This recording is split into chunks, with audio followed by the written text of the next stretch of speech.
Thank you, Madam Mayor. I believe the first presentation is by Daniel Christopoulos on the Queensville Holland Landing Sharing Sanitary Servicing York Region Project Update. Welcome. Good to have you with us today. Thank you very much, Madam Mayor and members of Town Council, for the opportunity to provide another update on the key York Region projects for providing water and wastewater servicing to accommodate approved growth in the communities of Queensville, Holland Landing, and Sharon.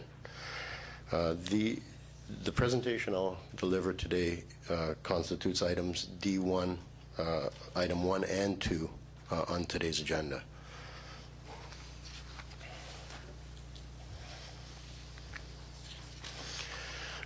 By way of a presentation summary or outline, the presentation is really divided into two components. The first component is related to the interim servicing strategy related to the YDSS connection projects, and that would really be the first three bullets on the slide number 2. We'll talk about not only the status of the projects, but traffic management and really just the concept of how the servicing would work. And then we'll move into the second part, which is the long-term ultimate servicing strategy related to the Upper York Sewage Solutions individual environmental assessment, with the remaining bullets applicable to that project, and specifically talk about some aspects of the phosphorus offsetting strategy, the recommended servicing, its location, how it would function, looking at mitigation of impacts.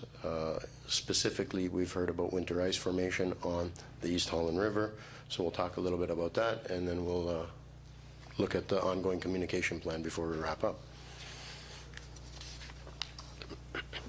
So the initial strategy to accommodate approved growth in the communities of Queensville, Holland Landing, and Sharon really will provide servicing for between 5,465 to up to 7,000 homes. It's about 16,000 to 21,000 people in ballpark numbers.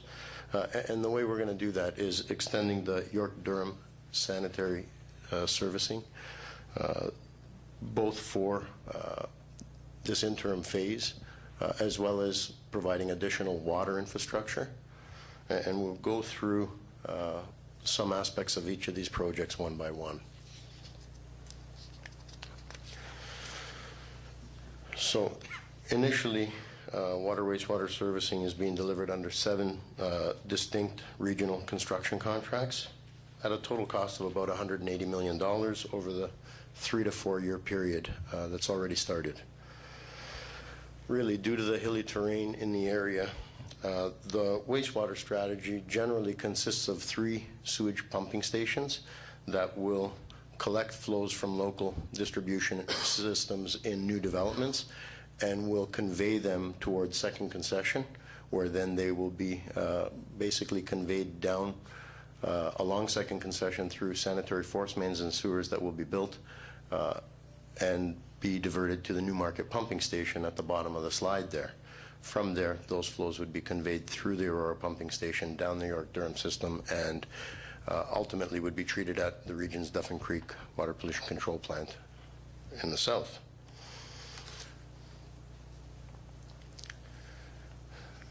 This slide shows the Queensville Elevated Tank Project. The location of it, you can see it in the top right corner of the map. It's really located west of the Highway 404 extension and north of Queensville Side Road. It's symbolized by that blue symbol there. You can see that in the photo the construction is well advanced, as the tank has been painted and raised just last month. This tank will provide about 7.6 million liters of water storage to accommodate growth in these communities, and is being delivered at a cost of just over $9 million. It is on track for commissioning late this year.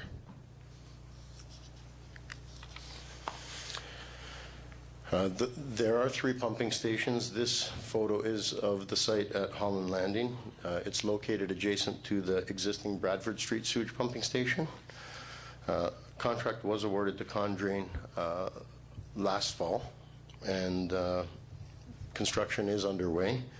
The new facility will replace ultimately the existing Bradford sewage pumping station, and it'll pump flows from Holland Landing community growth and ultimately existing to the second concession sewers.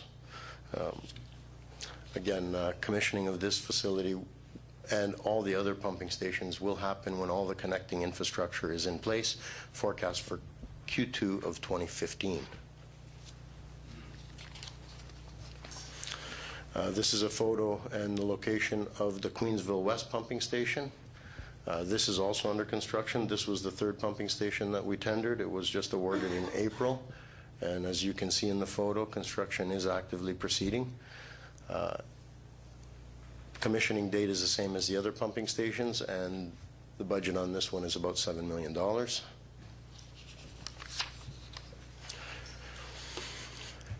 The final of the three pumping stations that we're building is the second concession pumping station. This one, as well as the Holland Landing pumping station, are both being delivered by Condrain. The timing is similar, and this one is located at second concession, just east of the river, adjacent to the railway. It will receive flows from both the Holland Landing and the Queensville pumping station in the interim servicing strategy and pump towards the Newmarket sewage pumping station down second concession. This contract was awarded just early this year in Q1 of 2013. I believe the amount is probably a little bit higher than the $14 million, and construction's underway. So those are the three pumping stations. In addition to that, there are several contracts that are planned to proceed in the short term for linear infrastructure to connect these pumping stations. This slide really looks at the portions shown in red and in blue. So I'll speak briefly about those segments there. The portion at the upper section is sanitary force main connecting the Holland Landing pumping station to the second concession infrastructure that'll be built. This, as well as the conveyance infrastructure along Green Lane, will be tendered in a contract very shortly, probably within the next month or so, and awarded this summer. Estimated value is about $30 million for this component. And really, the Holland Landing force main follows the alignment of the existing force main, and it really does minimize works within active road allowances. Directional drilling will be used for a significant portion as required to minimize impacts to from construction. The other portion of linear infrastructure not on second concession is the Sharon Trunk Sewer. Now, this portion is also nearing time for tendering. It will be tendered this summer, subject to final execution between the developer group and the region and the town of the prepaid development charge credit agreement. So that is in its final stages, and we anticipate this contract to be tendered this summer. This project is approximately $15 million, and it is a gravity sewer for the most part.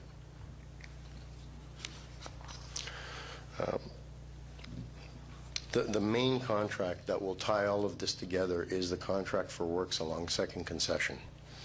Now, this contract is being combined as a water, wastewater, and road reconstruction joint project. It will be issued as one tender and likely be released for bids late this year, towards the end of the year. This is the governing component on our schedule for servicing that makes the Q2 2015 servicing in place. Budget is up around $94 million for this project for the water and wastewater portions only. And it does include, as you can see by the blue line, linear water main all the way up and down second concession, as well as the sanitary conveyance. So some discussion about traffic management during construction, and this really applies for the linear works not on second concession, as those projects will be delivered earlier. We will maintain through traffic at all times. Temporary lane closures will be controlled by flag persons, and they will not be permitted during rush hours in the peak direction, so that we want to keep traffic moving as this work proceeds. We will maintain local and emergency access to homes and businesses throughout the work, as well as pedestrian and cycling access. We will employ paid duty police officers as needed to help manage specific operations during the construction that warrant. And really, we are coordinating with the town before, during, and after as we go along with this work. In terms of communication, we will have a 24/7 phone hotline for stakeholders, residents, businesses to be able to call in with questions or concerns at any time. There will be a notice to communicate not only what the hotline number is, but how to get information. The notices will be hand-delivered to adjacent businesses and residences. We will have a public information center prior to and during construction, but likely after we've awarded a contract and we have a schedule from our contractor where we can give specific details to how the work will be staged and phased once we have the contractor on board. The project will be advertised in local papers, town and region websites, and really we will employ other methods as well, including electronic message boards on the road. The town staff do participate in the project meetings as the design is ongoing and the construction, and we do have staff here in the town facility to also address questions and concerns that may come in as required, including the communication specialist at the bottom of the slide. Oh, and even social media, Facebook, Twitter. We will be employing all these methods to engage the public in whichever way is convenient for them. So this really brings to an end the first portion of the presentation related to the YDSS connection and servicing of the initial or interim phase of the work. With that, I'll move towards the longer-term strategy for the ultimate servicing for the community. Excuse me just a moment. Yes, could you, Madam Mayor, call upon the gentleman to start presentation number 2 so that we are able to keep them separated for filming purposes? Okay, thank you. So again, I will shift from the initial presentation number 1 to the Upper York Sewage Solutions Project, which is presentation number 2 on today's agenda. This slide has been shown before, and it really shows the populations and corresponding flows for each municipality in the service area. The study area does include East Gwillimbury as well as parts of Aurora and Newmarket. In total, there's growth of over 150,000 people in the service area, which will generate about 47 million liters a day of sewage flows. About 60% of that growth will be in East Gwillimbury and about 20% in each of Aurora and Newmarket. In terms of the individual environmental assessment process, this is a more comprehensive and rigorous process than the typical class environmental assessments that are traditionally delivered for wastewater systems and servicing. This IEA has been going on for about 5 years, since 2008, and we've undertaken extensive consultation throughout the process. We're currently moving through the process where we've identified the preferred alternative and the recommended solution to implement the ultimate servicing strategy, and we're currently in the impact assessment and mitigation phase of the IEA. The next few slides review the main aspects of how this work will proceed.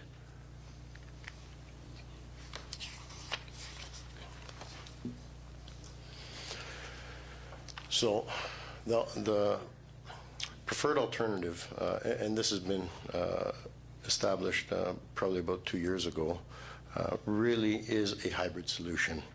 It involves all sewage from East Gwillimbury flows and about 60% of the flows from Newmarket going to a new innovative sewage treatment plant, while the flows from Aurora and the remaining 40% of Newmarket will be discharged to the YDSS, the York Durham Sewage System. In short, about 70% of the flow will go to the innovative plant and about 30% will go to the York-Durham system.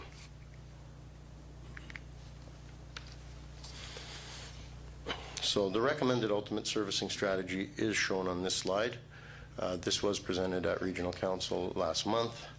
The proposed Water Reclamation Center, that's the name of the innovative facility that we are planning to build, is located on the slide. It's symbolized by the green square.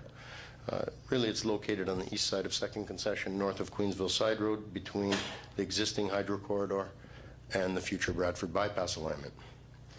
The interim servicing is designed to accommodate the ultimate servicing strategy by conveying flows north to the new Water Reclamation Center via 2nd Concession sewers, and the treated high-quality water is to be conveyed south along 2nd Concession and across westerly on Queensville Side Road via a proposed new outfall to the East Holland River, and that's shown as a green line on the map. So we do know that the Water Reclamation, well, I should say before anything that Water Reclamation Center, to avoid any confusion, I know we've said this before, but it is a sewage treatment plant or a wastewater processing facility, and it's really modified from the traditional approach by adding advanced treatment technologies, both microfiltration as well as reverse osmosis technology. These are drinking water technologies that we employ at some of our drinking water plants to really get high purity water. And as a result of employing these advanced treatment technologies, we can produce treated water that's extremely low in phosphorus concentrations and other contaminants, and of considerable benefit to surface water discharge. An important element of the Water Reclamation Center alternative does involve a phosphorus offsetting program. It will result in a net reduction of phosphorus to the watershed in general. The alternative will involve project-specific offsets or credits required against an additional 100 kilograms of phosphorus at a beneficial ratio to Lake Simcoe between 2:1 and 4:1. And I'll explain a bit more of what that means on the next slide. So even after employing the advanced technologies, because of the volume of growth that we're going to experience and the amount of flow that will be at the plant, we will have approximately 100 kilograms a year of new phosphorus discharged to the Lake Simcoe watershed, over and above what's being discharged in the small community of Holland Landing today from our regional Holland Landing Lagoons facility. So by undertaking phosphorus offsets at a ratio beneficial to the environment between 2:1 and 4:1, in exchange for adding the 100 kilograms of additional phosphorus, between 200 and 400 kilograms of additional phosphorus would be removed from other sources within the same watershed. And this would result in the net benefit of the, to the environment of between 100 and 300 kilograms every year phosphorus removal or phosphorus reduction. So the phosphorus offsetting strategy that will achieve these reductions has been outlined in a report to Regional Council last month. It involves upgrading existing or adding new local stormwater quality, well, actually upgrading existing stormwater management ponds that provide quantity-only treatment to add quality treatment. So they would function to not only buffer storm flows as they do today, but also to remove additional contaminants, including phosphorus, that is being discharged to the watershed today. Working with LSRCA and the Ministry of Environment, an updated candidate list of existing facilities to be upgraded or proposed facilities to be added is shown on this slide, two of which are proposed in the town of East Gwillimbury. In addition to providing the phosphorus offsets to enable the ultimate servicing strategy, these upgrades also assist local municipalities by funding capital upgrades that local municipalities will ultimately be required to deliver as part of the Lake Simcoe phosphorus reduction strategy in time. All municipalities within the Lake Simcoe watershed will need to contribute to the reduction of phosphorus in the watershed to achieve the goals of the phosphorus reduction strategy. And these offset some of those obligations in the future for local municipalities that have facilities proposed for upgrades. So we did hear clearly from Madam Mayor at Regional Council and at our Environmental Services Committee with respect to the winter ice formation issue, so we want to address it front and center here. And we have a slide to speak to it. During the public consultation, the question was asked about potential impacts to winter ice formation on the river from the outfall discharge of clean treated water at the Queensville Bridge on Queensville Side Road. So despite hundreds of wastewater treatments across the province, the country, across the world that discharge into rivers and lakes, I'm not aware of any facility that has mitigated ice formation type impacts. But as part of the IEA, we have engaged the community and we wanted to hear what the concerns were. And the project scientists did undertake a detailed study recognizing that the treated flows, they will be above 0 degree temperature in the winter, probably around 4 or 5 degrees Celsius. And there was modeling work done to estimate what could the worst case impacts be at 2031 when the plant is at full capacity. And they wanted to be conservative in assessing impacts to make sure that we're not underestimating anything. Now we know in the time that this EA has been ongoing, there's not reliable ice on the river annually. In the last 4 years, 2 of the years have not seen ice. That said, the modeling was undertaken and was shown to the public that in years that there could be ice in the future when that flow is there, if nothing else changed, there may be localized ice formation impacts where a portion of the river doesn't freeze. So we looked at what type of impact does that really cause for residents in the community, and we heard really recreational impacts are what came out of the consultation: ice skating on the river and snowmobiling access across or along the river to the lake were the two that came out the loudest and the clearest in the prior consultations. So we did look at how we could potentially mitigate those types of impacts, and we did recommend and show in our council report 2 things. One is working with the local snowmobile club to facilitate a new connection for snowmobilers. Really, part of the existing trail system has been disrupted by the extension of the 404, and we would work with them to try and reinstate that key connection between 2 major trail systems. The other recommendation was to provide a community outdoor ice pad for public skating that would be in a location convenient to the residents who do have river frontage, and at the same time would provide a safer, better environment for ice skating than on the river, which is highly unpredictable and I would say, in my opinion, less safe than an ice pad. That said, we still heard continued concerns, and Madam Mayor raised those loud and clear again at committee and council last month. So we continue to look at this. We continue to consult. Now, what we do know from the science is that if there was an impact, it wouldn't happen for more than a decade from now. So for the next decade, we're not going to see an impact. But this is a long-range study. It's looking at ultimate servicing and ultimate flows when the community is at a mature state. So we will look at and continue to, because we have looked at potential to cool the effluent and to refrigerate or extract heat from it. And we will continue to work with Lake Simcoe Region Conservation Authority and MOE to monitor the ice flows, because what we're being told by the science is that with climate change and urbanization, the ice may become even less reliable. However, if the ice continues to be reliable and we're unable to mitigate it adequately with the other components, we will carry adequate budget and implement something in time when needed to potentially extract heat and cool the effluent to mitigate even further the ice impact. So we will carry that forward in our public consultation later this month, and we will be putting that into our final reports for the individual environmental assessment, to be sure that we are listening and we are trying to ensure that we do mitigate to the best of our ability impacts that community experiences. So in terms of timeline, as I mentioned, the project has been ongoing for about 5 years.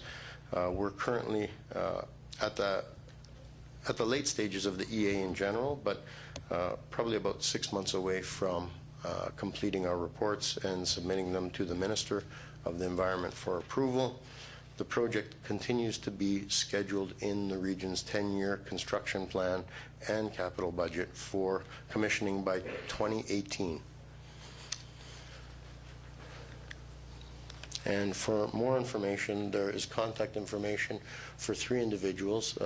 Adrian Coombs is our Senior Project Manager who is delivering the Upper York Sewage Solutions Individual Environmental Assessment. There is a website on the screen as well as contact email and phone number. Claudio Michelli is our Senior Project Manager responsible for delivering the interim servicing strategy with the YDSS Connection project. And we also have Genevieve Singh, who I believe is here today, as well as being in this office on a regular basis to respond to resident inquiries that may come. And she'll continue to be engaged with the town to ensure that as the work proceeds, questions are answered adequately. And that concludes my presentation on the 2 projects. Thank you very much. I'm sure we have questions. I'll leave mine until the end, and so we don't have a lot of duplication. Councillor Eaton. Microphone. A couple of questions for you here. Right back at the beginning of the presentation when you were talking about the Queensville elevated tank, am I correct that the decommissioning of the Sharon Water Tower on Howard Avenue will happen after that is in functioning mode? Is that correct? Through you, Madam Mayor, you are correct. Once this elevated tank is commissioned late this year, we will proceed to decommission the existing Sharon elevated tank. In terms of water servicing, and I know I focused more on the wastewater side than the water side, but this new tank will address short-term needs. It'll enable us to decommission the old tank in Sharon. But we do have another tank in the region's 10-year capital plan proposed, probably around 6 years out from now, 2019, 2020. The time frame will be adjusted as we see the true pace of growth. But you are correct in knowing that the Sharon elevated tank will be decommissioned, and we will have public consultation with the local community where that tank is before we decommission it, to let them know exactly how that'll be done, when it'll be done, and engage them in that. We did one last year in Markham, and it was a quite successful removal as well. We did engage the community there, and we'll do the same here. Thank you very much.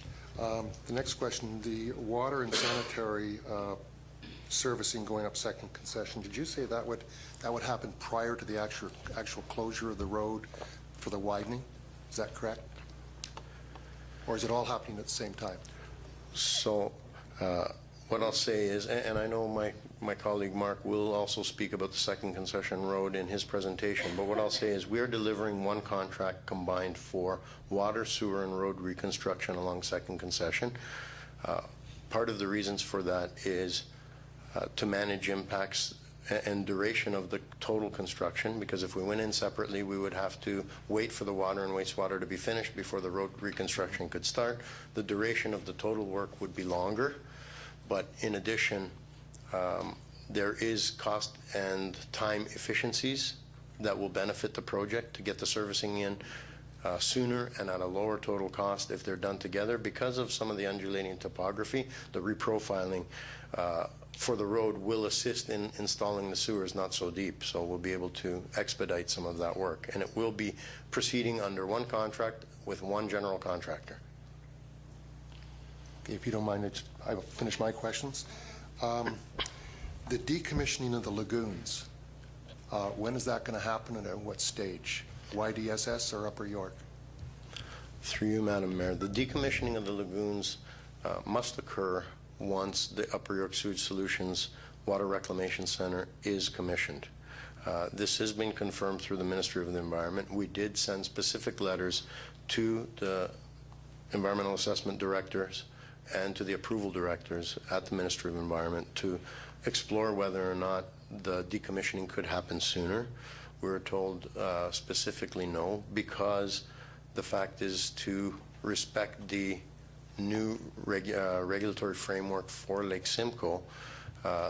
The operational certificate of approval that we use for the Holland Landing Lagoons facility will be transferred, and it must stay live and functioning until the new facility is there to transfer it to.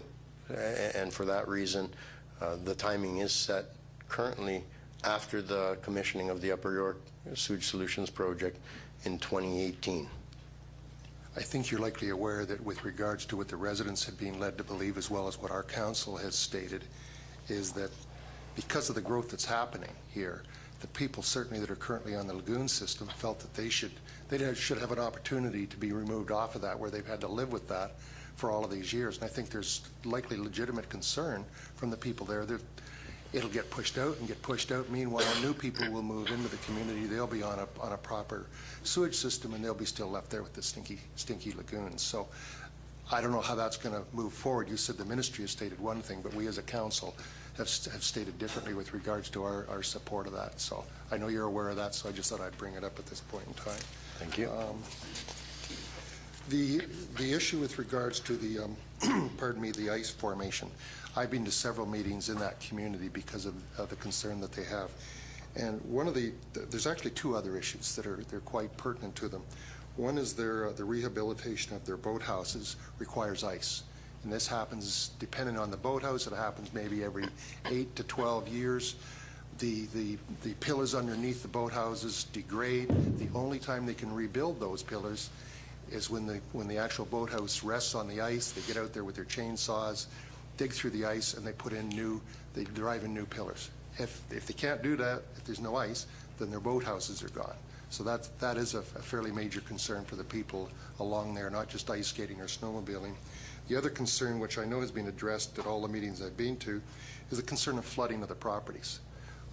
They already have issues there with regards to water, and Sam Reed had developed the video that showed what happened a number of years ago with flooding of the properties. And no matter how much science you have and how many times you tell the people that this new system is not going to affect their properties, if all of a sudden their properties flood badly and there's damage done, then you're going to be into a court situation where it's the scientists arguing against the people what caused the flooding, whether it was just normal weather conditions or whether it was a result of this. So I wanted to bring that forward because that is a fairly major concern of the people there, is their property flooding and the boathouses. And I think I've finished at this point in time. If you want to come back later, then we'll go ahead. Councillor Morton. Councillor Eaton did cover three of my questions that I had written down. I do have a couple of other ones, and one is the reference to the community outdoor ice pad location in River Drive Park. The park itself, it's not big enough for an ice rink. I mean, there's hills there that are used for tobogganing, and I'm just not sure, Dan, where are you going to be able to clear out part of the bush that's already there that we know we don't want to really do that, and where are you going to put this ice pad? Through you, Madam Mayor, I can say that I've seen the existing parquet. There's a lovely new play structure there. There is a berm mounded area adjacent to it. We believe there is room for an outdoor ice pad. It will require regrading of the berm and adjustment of the property. The location is not as critical as the concept, and the fact is that is a very close location to those residents who express the impact of being able to walk out of their backyard and onto a frozen river where they could skate. So we want it to be within close walking distance, and that's the closest parquet. We would demonstrate to the town staff how the facility would fit, how it would look, how it would be built through the design phase prior to proceeding with it. But if it's determined that it can't fit there, then it will be provided in another close by and suitable location. in light of the work that the municipality has done in that parquet in the last little while, and as a counselor and seeing the number of children that use that berm as a slide basically in the winter with the toboggans and their sleighs, I can't justify taking that berm out of there to these little kids and saying, well, you know, we want to be able to put it in so the people that are over on the river on the other side can come over and skate. Not that I don't want them to skate, but we've got to weigh the odds here too. And my other question is, I'm not sure that the ice rink is justifying the issues that the people have that live in Queensville and the people that live east of the second concession north of the Queensville side road, and all their questions they had about the water reclamation plant or the sewer plant, however we refer to it. And I still have a concern about their issues and their concerns.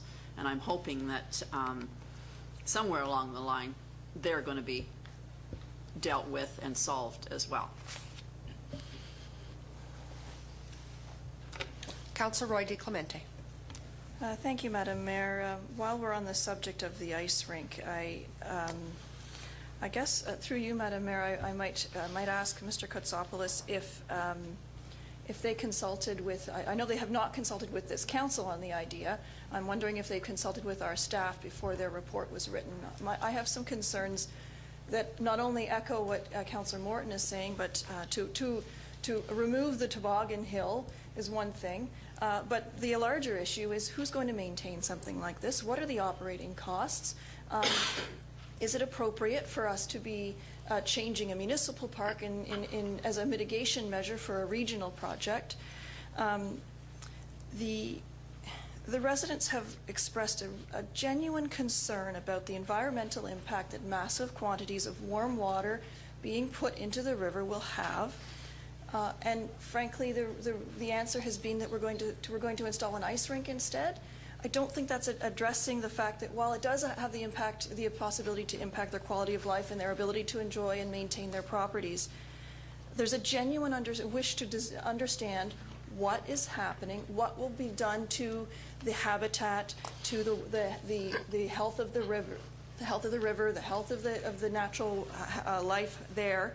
And those answers don't seem to be forthcoming. It seems to be that there's an ice rink that, as I said, and I'll come back to my original question, were our staff consulted, because this body was not consulted before the report went to Regional Council.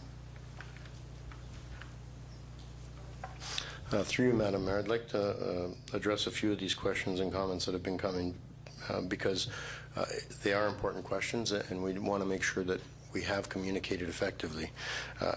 If Council will indulge, I'll just try and go through 4 or 5 of them that I've heard from a few of the councillors.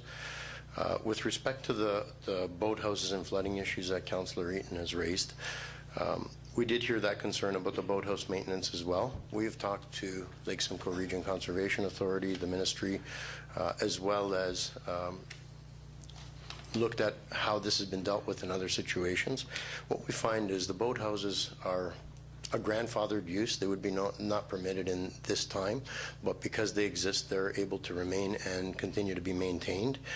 To do work on those boathouses, even in the winter on the ice, would require permits from regulatory agencies to access in-water and near-water work, especially with equipment, the type of equipment that could drive piles. Now, we do know that the ice impacts won't be happening for a decade or more, so there is ample time without a changed condition, no matter what the mitigation measure is, for residents to continue to maintain and upgrade their pier footings and ensure that they have an opportunity to do so before the project is up and running. With respect to flooding, definitely there's been extensive work done, and I know that not only have our project scientists reviewed and studied this, but the Lake Simcoe Region Conservation Authority, their scientists and staff have also undertaken extensive review and independent analysis and confirmed that there would be no flooding issues. In fact, the total contribution of the flow creates only a couple millimeters of difference in the water elevation, and certainly not discernible to the human eye, and would not exacerbate flooding issues. With respect to the parquet and the berm, acknowledge that children would use that berm for a slide, and to accommodate the ice pad, should it be located there. And again, we're still in the consultation to determine if it would or wouldn't, but we proposed it there, and we are seeking feedback. We wouldn't be removing the entire berm. A significant portion would remain, still permitting the ongoing use for small children to slide down that hill, tobogganing in the winter. That said, this type of ice pad is common to many municipalities throughout the province, own and operate these. We did speak with town staff about the concept, but we've yet to provide them some additional information about the ongoing operating and maintenance costs. They are very low, but at the same time, we will furnish all the information to town staff prior to finalizing the decision on the ice pad. In terms of the temperature of the discharge in the East Holland River, the East Holland River is the most degraded